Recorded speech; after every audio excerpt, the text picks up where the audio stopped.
मी मागील 10-15 वर्षापासून नवी मुंबईमध्ये सामाजिक क्षेत्र असेल, मराठा समाजाचं काम करतोय. आणि मागील आपण जर बघितलं, जेव्हापासून जरांगे पाटलांचं आंदोलन सुरू झालेलं आहे, या आंदोलनादरम्यान अनेकदा अनेक लोकांनी जरांगे पाटीलवर अतिशय खालच्या पातळीची टीका केलेली आहे. मग यामध्ये अजय बारसकर महाराज असतील, ज्यांना आम्ही मुंबईमध्ये जाऊन त्या ठिकाणी प्रश्न विचारण्याचा प्रयत्न केला होता. त्या प्रकरणामध्ये आम्हाला 1 दिवस पोलीस स्टेशनमध्ये दाखल केलं, आमच्यावर गुन्हे दाखल केले. त्यानंतर बाळा भेगडे असतील पुण्याचे, यांनी जरांगे पाटलांवर एक महाविकास आघाडीची सुपारी घेतल्याचा आरोप केला होता. त्या संबंधात मी त्यांना जाब विचारला होता, तर त्यावेळी त्यांच्या समर्थक कार्यकर्त्यांकडून मला मारून टाकण्याच्या, कापून टाकण्याच्या धमक्या आल्या. या संदर्भामध्ये मी पोलीस स्टेशनला त्या ठिकाणी गुन्हा देखील दाखल केला त्यावेळी. त्यानंतर वारंवार अनेक ठिकाणी अशा पद्धतीच्या ज्या वेळी जरांगे पाटलांवर टीका झाली त्यावेळी आम्ही नवी मुंबईमधून भूमिका घेतली. आणि यामध्ये आता आपण काही मागच्या महिन्यात बघितलं असेल तुम्ही, 15 दिवसापूर्वी श्रावण देवरे नावाचे छगन भुजबळ समर्थक आहेत, त्यांनी मनोज जरांगे पाटलांवर टीका केली आणि मराठा समाजावर टीका केली, मराठा समाजातील महिलांवर टीका केली. आणि म्हणून त्यांच्यावर सानपाडा पोलीस स्टेशनमध्ये आम्ही दखलपात्र गुन्हा दाखल केला होता. त्यानंतर वारंवार अशा पद्धतीचे धमक्यांचे फोन त्या ठिकाणी मला येतात, माझ्यावर पाळत ठेवली जाते. त्यानंतर माझ्या कुटुंबाच्या सोशल मीडियावर देखील तुम्हाला मारून टाकू अशा पद्धतीच्या कमेंट्स टाकल्या जातात. आणि या संदर्भामध्ये मागील 2 महिन्यापासून मी पोलीस प्रशासनाला पत्र व्यवहार केलेला आहे की माझ्या जीवाला धोका आहे, मला मारून टाकण्याच्या, कापून टाकण्याच्या धमक्या येत आहेत. त्याचबरोबर एक आता मागच्या आठवड्यामध्ये देखील अशीच एक घटना घडली. एका माथाडी कामगाराच्या एका समर्थकाने मला मारण्याची धमकी दिली. त्या संदर्भामध्ये पोलीस स्टेशनमध्ये मी गुन्हा दाखल करायला गेलो होतो.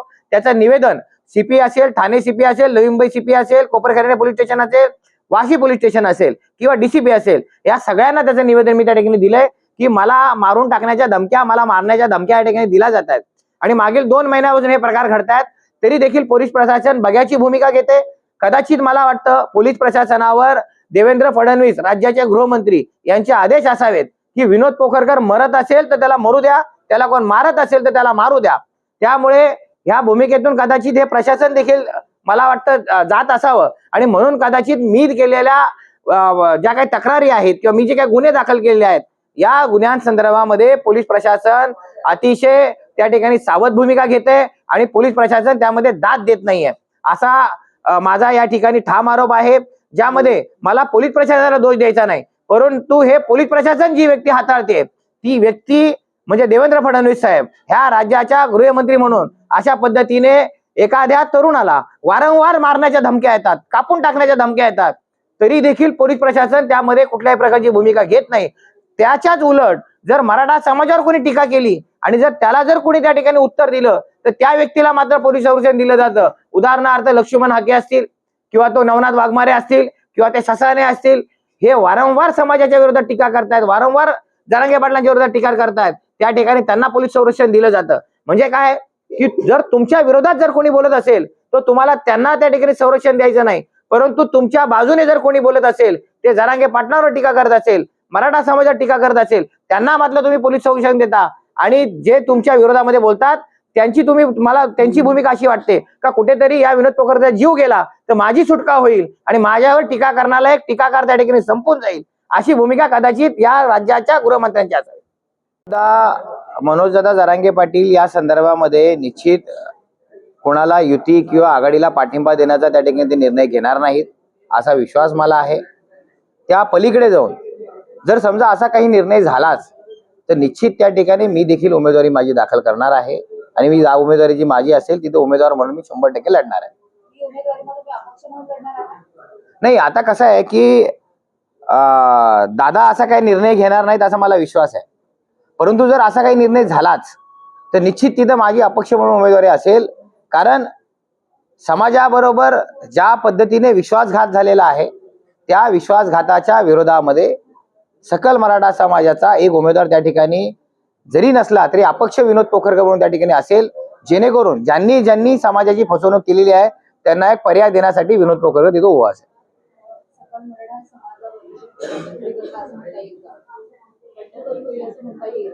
नाही, बंडखोरी म्हणता येणार नाही. बघा, बंडखोरी केव्हा होते की जेव्हा आपण त्या ठिकाणी पक्ष असतो त्या ठिकाणी ती बंडखोरी होते. परंतु नवी मुंबईतला विषय थोडा वेगळा आहे आणि म्हणून त्या ठिकाणी नवी मुंबईतल्या जनतेला एक सक्षम पर्याय आम्हाला देणं गरजेचं आहे. कारण ऐरोली विधानसभा मतदारसंघाचा आपण जर विचार केला तर जवळपास 40 ते 45% मराठा समाज आहे. आणि जर आपण बेलापूर विधानसभा मतदारसंघाचा विचार केला तर 30 ते 35% मराठा समाज आजही तिकडे आहे.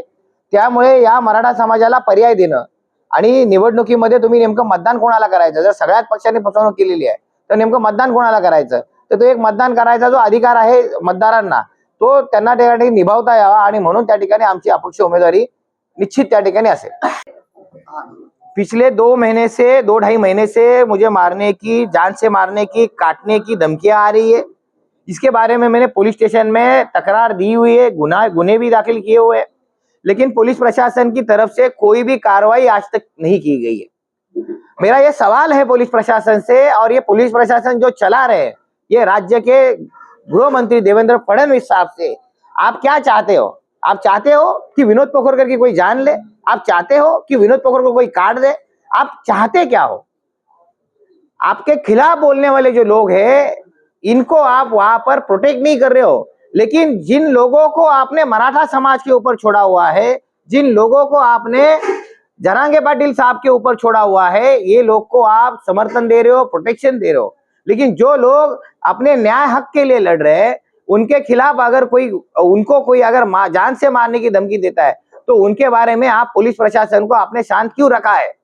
ये सारी जो चीजें हैं ये पुलिस प्रशासन को देवेंद्र फडणवीस साहब वहां से चला रहे, और ये देवेंद्र फडणवीस साहब चाहते होंगे कि इसकी अगर जान चली जाए तो मेरे ऊपर जो कोई टीका करता है एक आदमी खत्म हो जाएगा. मे भी उनकी ऐसी कुछ सोच होगी.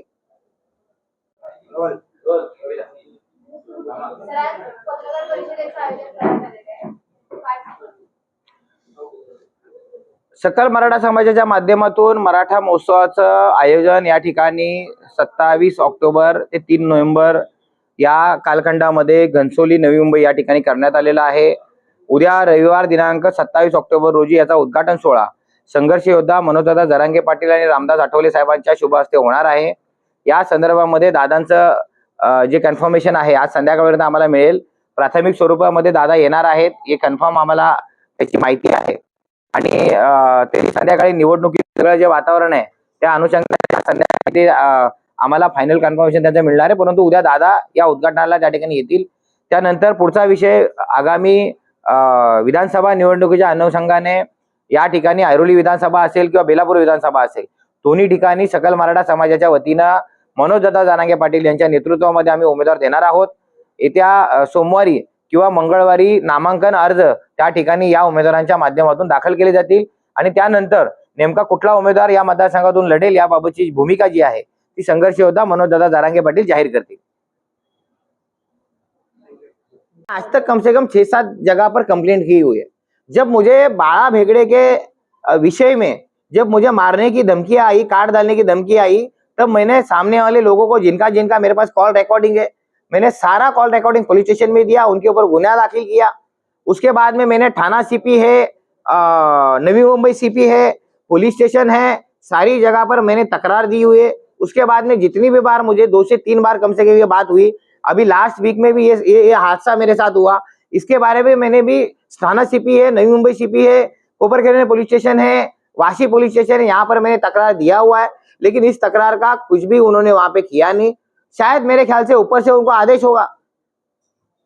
हो गया है कि इतने सारे पार्टियां एक साथ जो है खड़ी हो गई है, वोट का विभाजन कैसे होगा? किस तरह से आप वहाँ पे अपने आप को खड़े उतरेंगे? नहीं, हमारा पार्टी और अन्य लोगों से संबंध नहीं है. जो 6 प्रकार की पार्टी है और उसके साथ छोटी छोटी जो पार्टियां हैं, इन पार्टियों ने विचारधारा छोड़ दिए है. लोगों के में जाके उनके समस्या और प्रश्नों का हल निकालने के लिए वो काम नहीं कर रही है.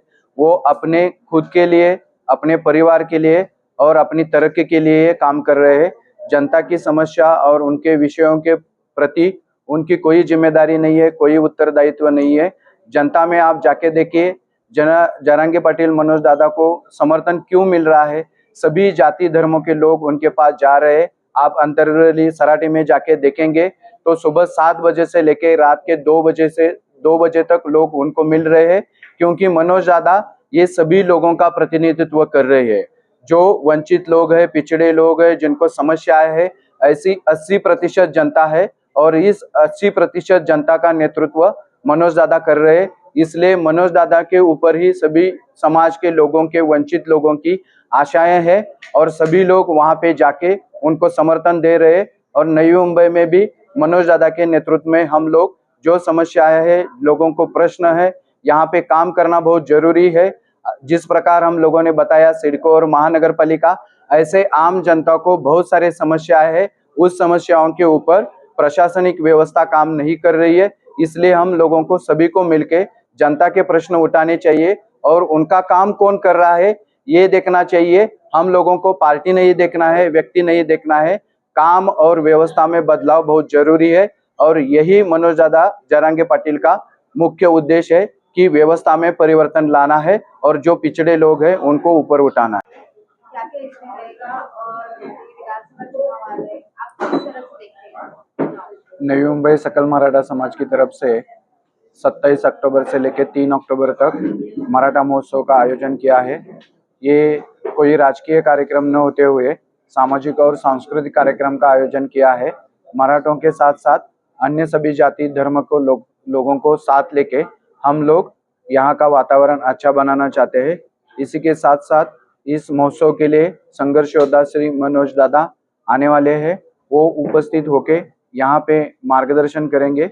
इसके अलावा आगामी विधानसभा के जो चुनाव है, इस चुनाव में सकल मराठा समाज की तरफ से ऐरोली और बेलापुर ये 2 विधानसभा क्षेत्र में उम्मीदवार हम लोग तय करेंगे और उसके बाद उनका सोमवार और मंगलवार के दिन नामांकन पत्र हम दाखिल करेंगे।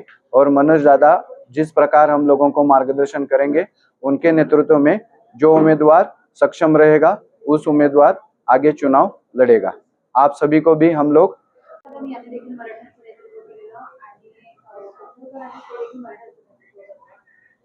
मराठा समाज दोन्हीकडे डिवाइड झालेला आहे. नेमकं तुम्ही याकडे कशा पद्धतीने बघता की जे तुमचे नाही, मनोज दादा हे कोणत्याही पक्षाला त्यांनी समर्थन दिलेलं नाहीये। मराठा समाज हा स्वतंत्रपणे ज्या ठिकाणी त्यांची ताकद आहे त्या ठिकाणी उमेदवार घोषित करणार आहेत। ज्या व्यक्तीचं तुम्ही नाव घेतलेलं आहे ते यापूर्वी त्या आंदोलनाशी जरी संबंधित असले तरी एका राजकीय पक्षाकडून त्यांनी उमेदवारी अर्ज भरलेला आहे। त्यामुळे सकल मराठा समाजाच्या आंदोलनाशी त्यांचा काही संबंध नाहीये। आणि विनोद दादा हे मराठा क्रांती मोर्चापासून या चळवळीचे सक्रिय आणि क्रियाशील कार्यकर्ते आहेत। आक्रमकपणे मराठ्यांची भूमिका मांडण्याचं त्यांनी काम केलेलं आहे आणि आंदोलनाच्या माध्यमातून मराठा समाजाला नवी मुंबई आणि संपूर्ण महाराष्ट्रामध्ये काम करून कामातून ओळख निर्माण करण्याचं काम विनोद पोकरजी यांनी केलेलं आहे। त्यामुळे ज्या व्यक्तीचं तुम्ही नाव घेतलेलं आहे त्यांचं या मराठा समाजाच्या मनोज दादा जरांगे पाटील यांच्या चळवळीशी आता कोणताही संबंध नाहीये।